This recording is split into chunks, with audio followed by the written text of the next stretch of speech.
You never forget the sound of your child breaking your heart. Not with a scream, but with a sentence.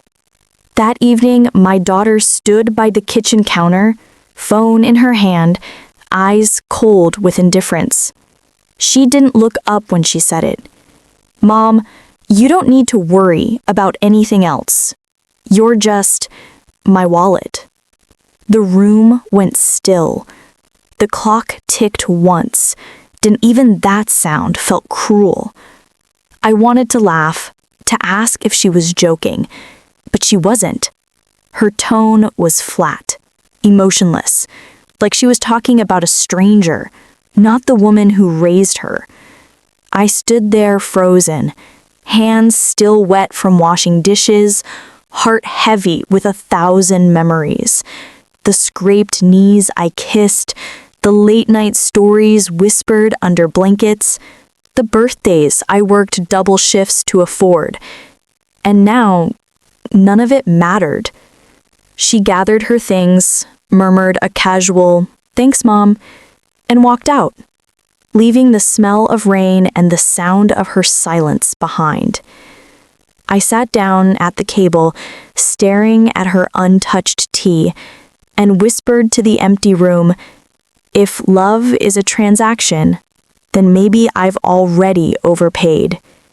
But life has a way of sending the bill back, and one day she would learn that no amount of money could buy the hands that once held her world together.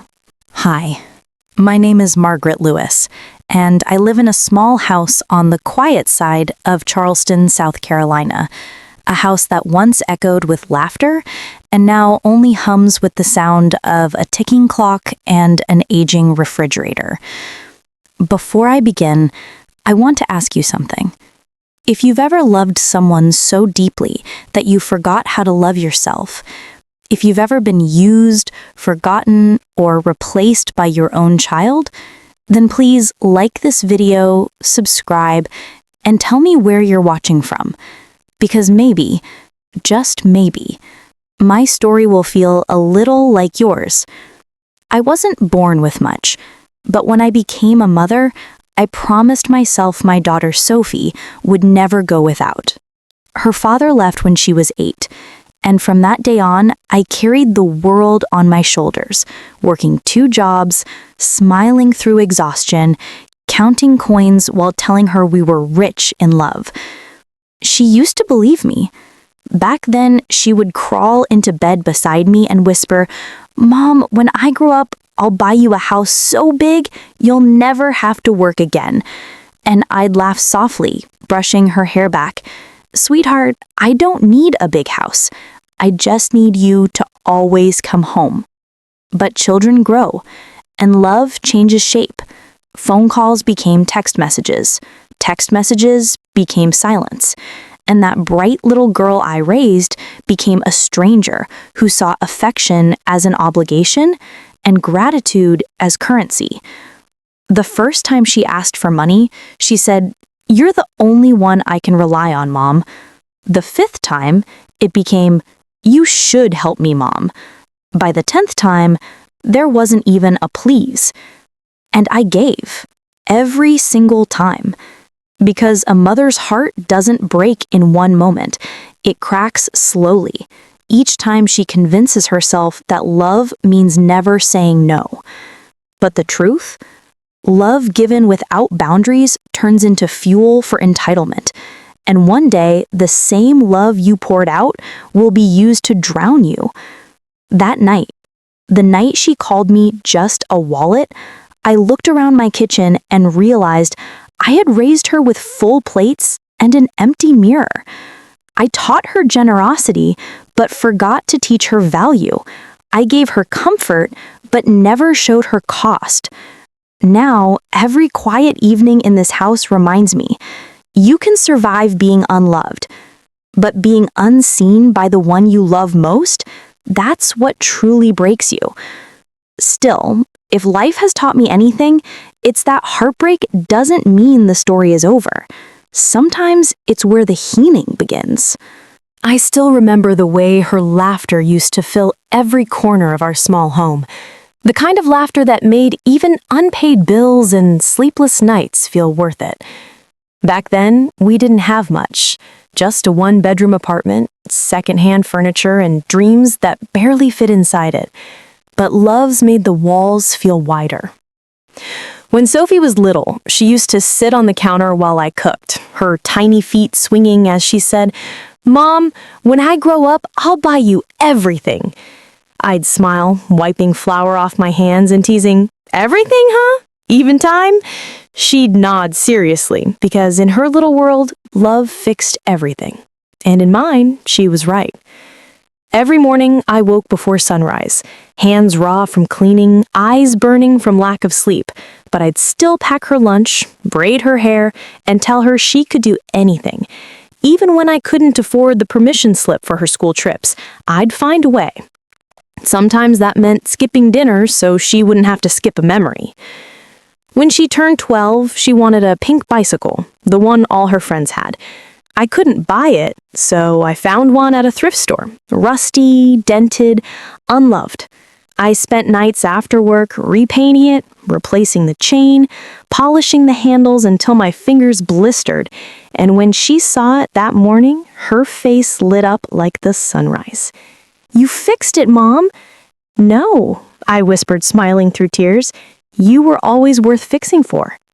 That night, she fell asleep holding the bike bell in her hand, and I thought, maybe love really was enough. When she reached high school, I sold my wedding ring to help pay for her dance club fees. She never knew that. She just twirled in her new costume and said, "You're the best mom in the world." I kept that sentence like a jewel, a small, shining thing to hold on to when life got heavy. Years passed. When college acceptance letters came, she screamed, "Mom, we did it!" Not I did it, we. And in that moment, every sacrifice felt worth it. I thought, this is what motherhood is. Giving until your hands are empty, but your heart feels full. What I didn't realize was that sometimes the more you give, the more people forget that what you're giving isn't endless. I thought I was teaching her love, but I was teaching her something else, that I'd always say yes. And maybe that was my biggest mistake. It didn't happen overnight. No slammed doors, no shouting matches, just distance. The kind that creeps in quietly, like fog slipping under a door you forgot to close. At first, Sophie called every Sunday. Her voice would light up my day. Stories about new friends, city lights, dreams that sounded bigger than both of us. She always ended with, "I love you, Mom." But slowly, that "I love you" started disappearing. First came shorter calls, then texts, then silence, disguised as busy. I told myself it was normal.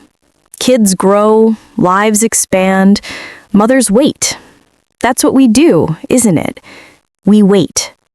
For phone calls, for visits, for love that used to come without reminders. I used to keep my phone beside me while cooking dinner, volume turned up, just in case she called. But most nights it stayed silent, until the only sound left was the hum of the refrigerator and the quiet beating of my own heart. When she did message, it wasn't, "How are you, Mom?" It was, "Could you help me with rent? My card declined. Can you transfer something?" Every message was shorter than the one before. Every thank you colder. But I sent it anyway. Because that's what mothers do. We pay bills, not attention to the red flags. The first time she forgot my birthday, I laughed it off, telling myself she must have been busy. But when her birthday came, I still mailed her a gift. And when she didn't reply, I told myself, she probably got it. That's enough. The truth is, Silence doesn't start loud.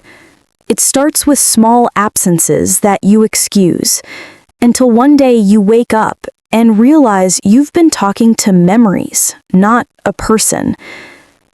I still made her favorite food every holiday. Her room stayed the same.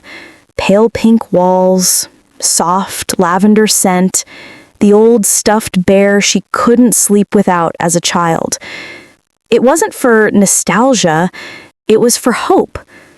Hope that maybe someday she'd walk through that door again. But seasons passed, holidays blurred, the phone stopped ringing, and I learned that loneliness doesn't live in empty rooms. It lives in unanswered messages, in the echo of a ringtone that never comes.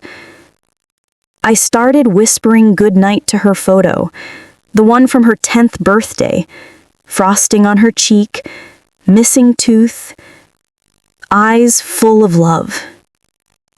"Good night, baby," I'd whisper, just in case love could travel through silence. But deep down, I knew. She wasn't just far away, she was gone. Not in body, but in heart. And I couldn't afford to lose her. Not again. It was one of those evenings when the world feels heavy for no reason. Soft rain tapping the windows, the smell of pasta filling the kitchen, and a mother quietly waiting for her daughter to come home. Sophie had texted earlier that morning, "Hey Mom, can I stop by tonight?" For the first time in months, my heart fluttered like it used to. I spent the whole day cooking her favorite meal, creamy pasta, garlic bread, lemon pie. I even set the table for two, the good plates, the candles we used to light on birthdays. When she walked in, she looked different. Older, sharper, tired. The city had carved the softness out of her face. Still, I smiled and said, "Welcome home." She hugged me briefly, eyes already on her phone. Dinner began with small talk that didn't go anywhere. Every answer was short, clipped, rehearsed. Halfway through the meal, she sighed, that kind of sigh that comes before a storm. "Mom," she said, her tone calm but cold, "I need help again, just for a while." I looked at her gently. "Of course, sweetheart. You know I'll always help. How much?" But her eyes didn't soften. They hardened. Her voice carried no hesitation, no shame, just distance. "You don't have to make it a big deal, Mom. You're basically my wallet." For a moment, everything stopped. The rain, the ticking clock, even my breath. The words didn't echo, they sank. Straight into the part of me that had raised her, fed her, sacrificed for her, prayed for her. I stared at her, searching her face for a flicker of regret. There wasn't any, just boredom, as if she'd merely stated a fact. My throat tightened, but I forced a smile. "If that's all I am to you, darling, then spend wisely." She frowned. "What's that supposed to mean?" I didn't answer. I just stood, picked up my plate, and walked to the sink. The sound of the fork clinking against the dish was louder than any shouting could have been. She muttered something, maybe frustration, maybe guilt, and left. The door shut softly, but the silence that followed was deafening. I stood there, hands trembling, staring at the two plates on the table, one empty, one untouched. And then I sat down, not to eat, just to breathe. The candlelight flickered beside me, and for a moment, I saw the reflection of the little girl she used to be, the one who once whispered, "You're my hero, Mom." Now, I was just a wallet, a nameless, voiceless provider of comfort she no longer respected. I didn't cry, not that night. But something inside me, something quiet, something sacred, broke.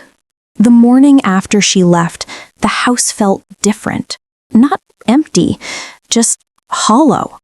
Like it was holding its breath, waiting for a sound that would never come back. The rain had stopped overnight, but the quiet it left behind felt heavier than the storm itself. I sat at the table, the candle from last night still burned down to wax and ash. Her untouched plate sat across from me. Cold food, cold silence, both impossible to throw away. For days, I moved through the house like a ghost in someone else's life. Every room carried her shadow, the faint perfume on her old jacket, the photo frames lining the hallway, the laughter that once lived inside these walls. But laughter fades, and memory, no matter how bright, can't warm a room forever. I tried to keep busy. I cleaned the same counters twice, washed the same dishes, folded laundry that didn't need folding. It wasn't about chores. It was about filling time so I wouldn't have to feel it passing. The silence didn't scream at me. It whispered, softly, constantly, reminding me of every "I'll call you later" that turned into never. I started talking to her photo sometimes, just small things. "Good morning, sweetheart. I made your favorite soup. I hope you're eating well." It sounds foolish, I know, but mothers don't stop being mothers just because no one's listening. At night, I'd leave the porch light on, even though no one was coming home. It became a small ritual, a promise between me and the dark. The neighbors noticed, of course. They'd ask, "Have you heard from Sophie?" And I'd smile politely and say, "She's busy with work." I lied easily because sometimes lies are just love wearing armor. Months passed. Seasons changed. Spring turned to summer, and I learned how to live with the quiet. It didn't hurt the same way anymore. It wasn't an open wound, just a scar I touched every morning. I began taking long walks at sunset. The sky in Charleston always blushed gold before fading to lavender, and the ocean air carried a peace I hadn't felt in years. Sometimes I'd stop by the pier and watch the waves roll in, their rhythm steady, endless, like time, like forgiveness. That's where I started writing again. Nothing grand, just small notes on napkins, words I couldn't say out loud, letters I'd never send. Each one started the same. "Dear Sophie, I hope you're okay." Some letters were soft, some angry, some just empty. But with every one, my hands shook less. Pain doesn't vanish. It transforms. It becomes part of your breathing, the quiet between heartbeats. One evening, I made myself dinner for one. Real dinner, not the half-hearted kind I'd eaten for months.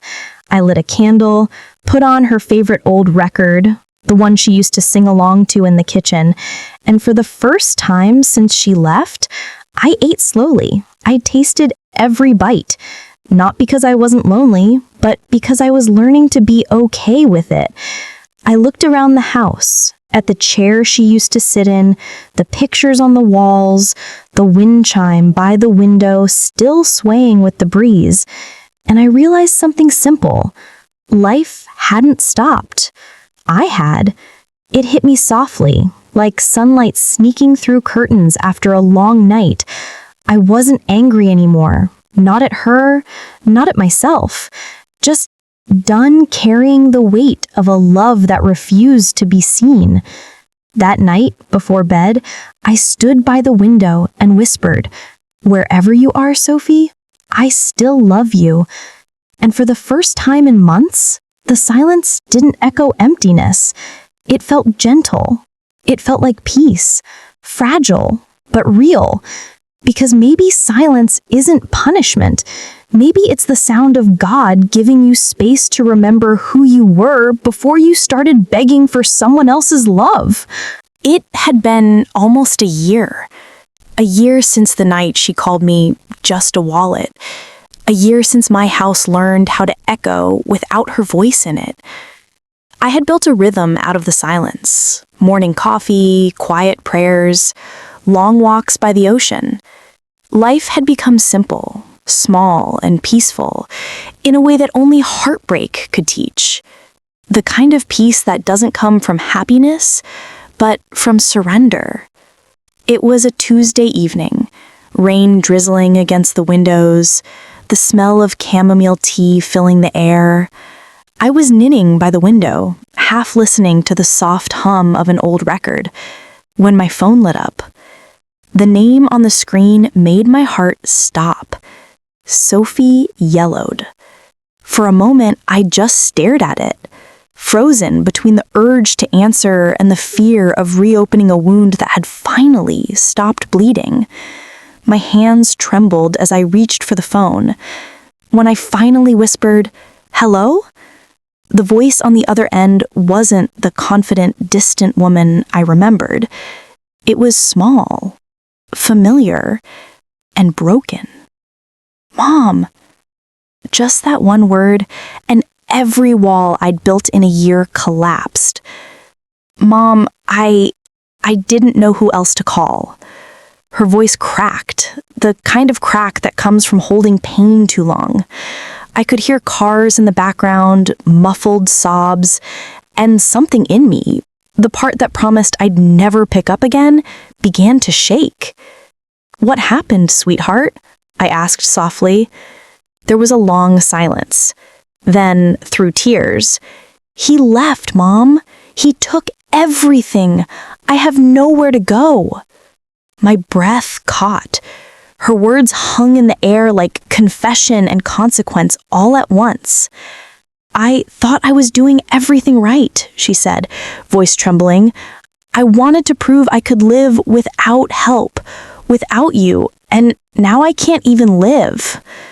I closed my eyes, feeling the sting of tears. I'd promised I wouldn't cry for her again. "Where are you?" I asked. "The bus station, downtown." It was the same station where I used to pick her up after school trips, holding hot cocoa in one hand and her favorite blanket in the other. Now she was there again. Not a child lost in the crowd, but a woman lost in life. "Stay right there," I said quietly. "I'm coming." "Mom, no, please don't. You shouldn't have to." Her voice cracked again. "After everything I said." "You're my daughter, Sophie," I interrupted gently. "There's nothing you can say that will make me stop being your mother." The phone went quiet. Then a small, broken whisper. "I don't deserve you." "Maybe not," I said softly. "But that's not what love is about." I grabbed my coat, keys shaking in my hands. The rain had grown heavier, but I didn't feel it as I stepped out. The world outside was drenched in silver light, street lamps glowing through the mist, the pavement glistening like glass. Every drop that hit my face felt like memory. As I drove through the night, the windshield blurred with tears and rain, I could still hear her voice echoing in my mind, that first cruel line from a year ago. "You're just a wallet." And yet here I was, driving through the storm for the same child who'd once thrown my love away. That's the thing about motherhood. It doesn't end when your heart breaks. It ends when you stop showing up. And I wasn't ready to stop showing up. By the time I reached the station, the rain had softened to a whisper. Through the glass doors, I saw her, alone on a bench, hair damp, mascara smudged, a small duffel bag at her feet. Her phone was dark now. Her hands were clasped tight, like she was holding on to hope itself. And for the first time in a long time, I didn't see a woman who'd hurt me. I saw my daughter, the same little girl who used to cry when she scraped her knee, the one who once believed love could fix anything. When she looked up and met my eyes, she broke, completely. "Mom, I'm here, sweetheart." And as she fell into my arms, soaking my coat with her tears, I realized something that every parent learns too late. Forgiveness isn't a reward. It's a return to love. The kind that survives even the cruelest silence. The rain had slowed to a soft drizzle when I pulled into the station. The fluorescent lights flickered weakly above, turning the puddles outside into trembling mirrors. And there she was. My daughter, my Sophie, sitting on a metal bench, arms wrapped around herself as if holding her body together was all she had left.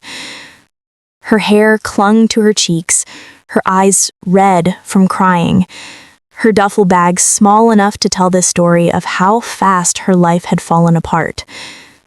For a long moment, I just stood there behind the glass doors, watching her through the reflection of the rain. My heart didn't rush, it ached. That slow, steady ache that only love can cause. When she finally looked up and saw me, her face crumbled. "Mom?" she whispered. I didn't say anything. I just opened my arms.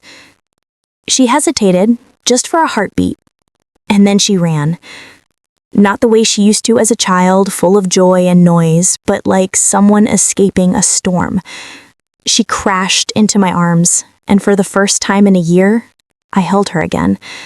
Her body shook against mine, her sobs muffled by my coat, her voice barely audible between breaths. "I'm so sorry. I was stupid. I thought I didn't need anyone." I stroked her hair gently, feeling the same softness I used to braid before school. "Shh," I whispered. "You're here now. That's all that matters." For a while, we stood there like that. Two broken hearts, remembering how to beat together. When she finally pulled away, her face was streaked with rain and regret. "I don't deserve you," she said again, shaking her head. I smiled. The kind of smile that comes with too much pain to be bright. "Maybe not, but you're still mine." Her lips trembled, and in her eyes, I saw it. Not pride, not rebellion, but the small, scared girl I used to tuck in at night. I picked up her bag and nodded toward the car. "Come on, sweetheart, let's go home." The drive was quiet. The rain tapping the windshield sounded almost rhythmic, like the past knocking softly, asking to be forgiven. Sophie sat in the passenger seat, staring out the window, her reflection a blur in the dim glow of the streetlights. Every few minutes, she'd open her mouth to speak, then stop, as if words weren't enough to fill the distance between us. When I reached over and turned up the radio, an old song came on, one we used to sing while baking cookies when she was a child. She let out a quiet laugh through her tears. "You still listen to this?" I said softly, "Every Sunday. It reminds me of better days." Her hand moved hesitantly toward mine, a touch so light I almost thought I imagined it, and then her fingers wrapped around mine. No words. Just that small, trembling gesture that said everything pride never could. By the time we reached the house, the rain had stopped. The porch light, the one I'd left on every night for a year, was still shining. She stared at it for a moment, tears pooling again. "You kept it on." "Of course," I said. "I was waiting." Inside, the air smelled faintly of lavender and home. I hung up our coats, poured 2 cups of tea, and watched her look around at the framed photos, the clock she once knocked off the wall, the tiny ceramic cat she painted at 8. It was like she was rediscovering her life piece by piece. She sat down at the kitchen table, tracing her finger along the wood grain. "It feels smaller," she said, softly. "No," I whispered. "You just grew up. The house stayed the same." She smiled weakly, a smile that didn't quite reach her eyes, and then, quietly, "Can I stay here tonight?" "You never stopped belonging here, Sophie." Her tears fell freely then. Not the loud, aching kind, but the quiet ones that cleanse, the ones that mean healing has begun. And as I reached across the table, holding her hand again under the golden kitchen light, I realized something I'd forgotten for too long. Sometimes love doesn't need to be spoken. It just needs to show up, so that when the lost finally come home, they know the door was never locked. The house was warm again that night, not because of the heater or the lights, but because she was inside it. After so long, the quiet had company, a familiar heartbeat, a second cup on the table. I poured the tea slowly, steam rising in delicate spirals that curled like memories. Sophie sat across from me, her hands cupped around the mug, as if she were trying to hold on to the warmth before it disappeared. The rain outside had softened into mist, tapping gently at the windows like an old friend checking in. For a while, we said nothing. Words were too fragile, and silence, for once, didn't hurt. Then she looked up, eyes shimmering, and whispered, "I don't know how to start, Mom." I gave her a small smile. "Start with the truth." Her lip trembled. "I thought I was better than this. I thought independence meant not needing anyone, especially you." I stayed still, letting her speak. Her voice cracked as the walls she had built for years began to crumble. "He said I was too attached, that I leaned on people. So I tried to prove I didn't need help. I stopped calling. I stopped visiting. And when I did come around, I'd only asked for money, because that was easier than asking for love." Her hands shook. She pressed them to her eyes as tears spilled down her cheeks. "I said awful things to you. I didn't even believe them, Mom, but I said them because I didn't want to feel small." I reached across the table, my old, weathered hands covering hers. "Oh, sweetheart, you were never small. You just forgot who you were for a little while." Her tears came harder then, not soft, graceful tears, but the kind that break through years of guilt. Her shoulders trembled, her words spilling out between sobs. "I hurt you. I used you. And you still came for me." I squeezed her hands tighter, because that's what mothers do. She looked up, eyes red, breath shallow, and she whispered, "I don't deserve this. I don't deserve you."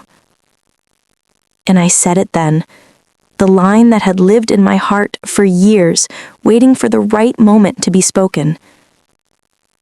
"Money can buy comfort, sweetheart, but it can't buy home." Her sobs stilled. The air itself seemed to pause, as if the whole house had been waiting to hear those words too. I continued softly. "You thought you could build a life out of things, out of jobs, apartments, and people who only wanted what you could give. But home isn't made of walls or money. It's made of forgiveness, of moments like this." She nodded slowly, tears slipping silently down her face. I handed her a napkin, and for the first time in years, she smiled. A small, trembling smile that looked just like the little girl I once knew. The kettle clicked behind us. I refilled our cups, the scent of chamomile weaving between us like memory. She lifted her mug, her fingers brushing mine. "This tastes like when I was 10, she whispered.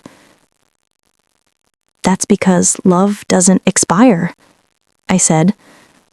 We both laughed softly through our tears. It wasn't joy exactly, it was release.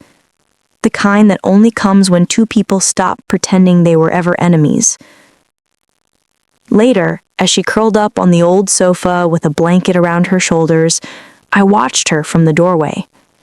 Her breathing slowed, her face softened, and for the first time in years, she looked safe. I turned off the kitchen light, leaving only the soft glow from the lamp beside her. The house, once hollow, now felt full again, not with noise, but with peace.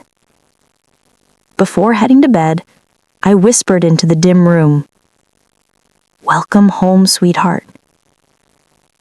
She stirred slightly, her voice sleepy and fragile.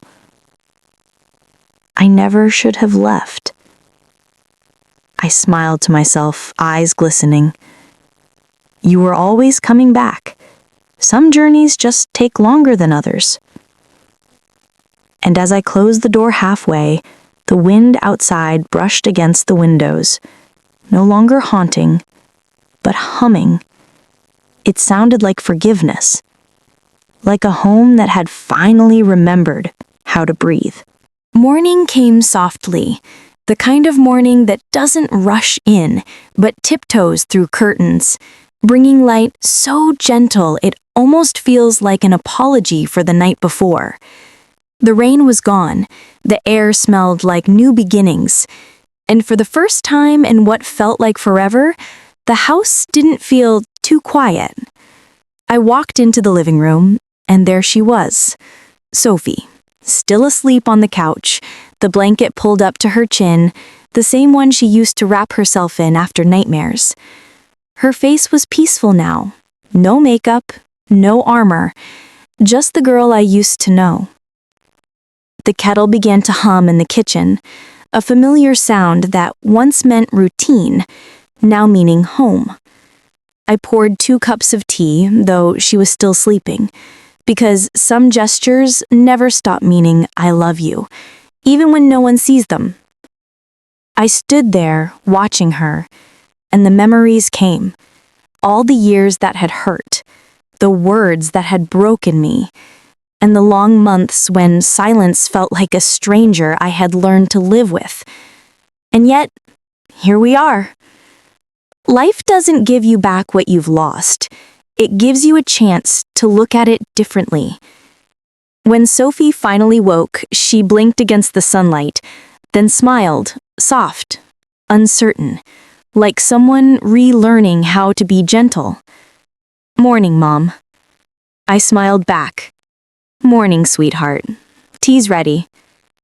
She sat up, stretching quietly, before walking into the kitchen. The way she held the cup, both hands wrapped around it, reminded me of when she was small and couldn't hold it without spilling. We didn't talk much. We didn't need to. Sometimes peace doesn't arrive with words. It arrives with understanding. After breakfast, we went outside to the porch. The sun was golden, the sky washed clean by the night's rain. Birds were singing somewhere nearby, and the old wind chime, her wind chime, swayed gently, ringing that same fragile sound it made when she was little. She leaned her head against my shoulder, a soft sigh escaping her lips. "I don't know how to thank you," she said quietly. "You don't have to. Just live differently this time." A long pause, the kind that stretches like silence, but feels full. Then she whispered, "I used to think love was about who gave the most, but it's really about who stayed." My throat tightened.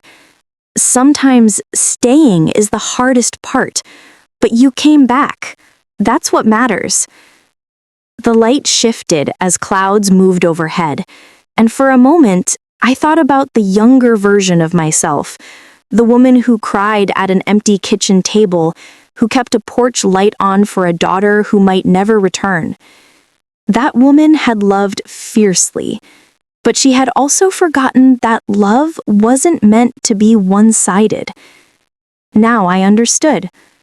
Forgiveness doesn't erase the pain. It just makes space for peace to grow beside it. Sophie reached for my hand again. Her grip was gentle, steady. "Do you think you can forgive me?" I looked at her, really looked at her, at the eyes that once mirrored mine, the smile that had been lost and now found its way home. I said softly, "Forgiveness doesn't mean I forgot. It means I remember and still choose love." She leaned into me, and together we watched the sunlight dance across the porch floorboards. The wind carried the faint scent of lavender, her favorite from childhood, and I thought, maybe this is what healing smells like. As the morning stretched into afternoon, the weight I had carried for years finally began to lift. Not because everything was perfect, but because it was real again. And in that small, golden moment, I realized something simple, something life had been whispering to me all along. Love doesn't disappear when it's forgotten. It waits, quietly, patiently, until the heart remembers how to come home. Because some stories aren't about breaking, they're about becoming whole again.